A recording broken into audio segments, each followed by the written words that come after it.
আমরা দেখাচ্ছি পিত্তথলিতে পাথর হলে আপনি কিভাবে বুঝবেন। যারা ভিডিওটা দেখছেন, আপনারা যদি পেটে কোনো উপরে ভাগে ব্যথা করে তাহলে অবশ্যই আল্ট্রাসাউন্ড করবেন, খালি পেটেও করবেন। পেটটা ফোলাও ভাইয়া, গলা ফোলাও, এই দেখেন ক্লিয়ার ক্লিয়ার ক্লিয়ার। এই পিত্তথলিতে সবগুলা গুলো পাথর, এই সাদা সাদা সব এগুলো সব পাথরে ছায়া পড়তেছে, ছায়া পড়তেছে না দিকে।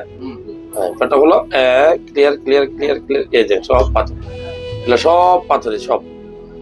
এখন তোমার হাজবেন্ড দেখবে নাকি তোমার যে পাথর আসলে জানতো না তুমি আগে থেকে নাকি?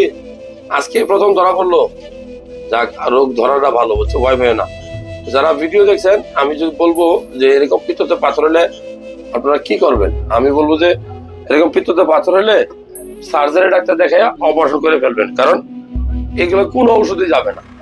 আপনার যত রকম ওষুধই দেন, ওষুধে কোনো পিত্তথলি পাথর যায় না। হোমিওপ্যাথিক বলেন, এলোপ্যাথিক বলেন, আলটিমেটলি অপারেশন করতে হবে।